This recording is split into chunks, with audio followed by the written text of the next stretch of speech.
टाकीत झालं बाबर ते. हो ना त्याचाच चालू आहे मग अभ्यास. आता हे काय कुठरोग वाढते कुठरोग नाही आता याची हायस किती धडक तर काय सांग. अभ्यास करायला टाइम राहिला का? अरे फोन लावा तुम्ही. हो ते आपल्याला गावाच्या बाहेर काढणार आहे का? समोर इकडून पाणी येते आपल्या गावात.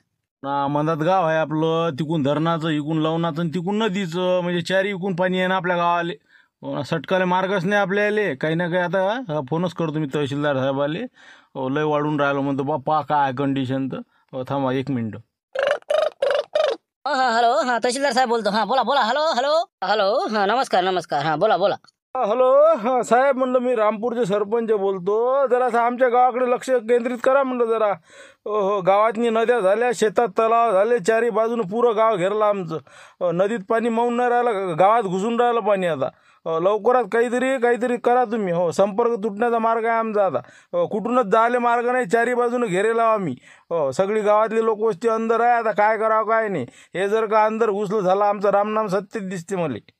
नाही त्याचं काही टेन्शन घेऊ नका, काही होणार नाही. प्रशासन सतर्क आहे. सगळे आपलं NDRF SDRF सगळं पोलीस प्रशासन सगळं कामोकामी लागलेलं आहे. स्वयंसेवी संस्था भेटलेलं आहे. आता अनंतवाडीचे लोक मागाव तालुक्यातले बाहेर काढले 45 लोक. नाही सगळं बिलकुल सक्रिय काम आहे. तुम्ही टेन्शन घेऊ नका. बरं झालं फोन केला तुम्ही. तसं मला कळलं होतं आणि मी फोन सुद्धा केला पाटबंधारे विभागाला. तर तसं काही टेन्शन घेऊ नका ना. मग तेच म्हणलं पाटबंधारे विभागाला सांगा जरा पाणी कमी सोडा म्हणा. इकडे येऊन राहिलं ना ते आमच्या. हे गावातलं नदीचं पाणी, वावरा शिवरायचं पाणी, हे एकदम धरणाचं विसर्ग सोडलेला. आता त्याच्यानं सगळं गावात पाणी घुसून राहिलं ना. कमी करा म्हणा ते, काहीतरी प्रयत्न करा म्हणा. तसं नाही करता येत ना, कारण की धरणानं धोक्याची पातळी गाठलेली आहे. त्यामुळे कसं त्यांना पाणी विसर्ग करणं आवश्यक आहे. नाही तर मोठ्या प्रमाणात कसं नुकसान होण्याची शक्यता आहे. पूर्ण गावाच्या गावात जातील ना मग धरणं जर फुटले तर तुम्ही काही काळजी करू नका. आम्ही आता सगळं पोलीस प्रशासनाला सांगितलेलं आहे. तिकडचे रस्ते बंद केलेले आहे आम्ही. ते मसनी तिकडला इंदोरी रस्ता बंद केला, इकडं बंद केलेला आहे. तुम्ही कोणाला गावात येऊ देऊ नका. फोन करून सांगा येऊ नको म्हणा.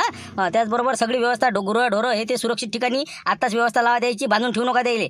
तसंच बाकीच्या गोष्टी लाईन हे ते सगळे बंद करायला लावतो आम्ही. तिकडे लाईन विभागासाठी आम्ही संपर्क साधलेला आहे. आणि लवकरात लवकर तुम्ही गावाल्याशी चर्चा करा, त्याची मीटिंग घ्या, त्याला त्याची माहिती द्या. जर गावात पाणी घुसलं तर काय करायचं काय नाही, मी तुमच्या PDF पाठवतो. तसं त्याला समजून सांगा, म्हणजे घोर करणार नाही.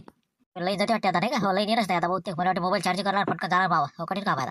बरं ठीक आहे मग सांगतो तसं मी. आणि ते बाकी स्वयंसेवी संस्था NDRF SDRF यायला जरासं कळवा बा आमच्या गावचं. हो जरासं कसं लयच चाललं आता. हे बा तिकडचे 2-3 घर पडले का काय गेले काय सांगा आता.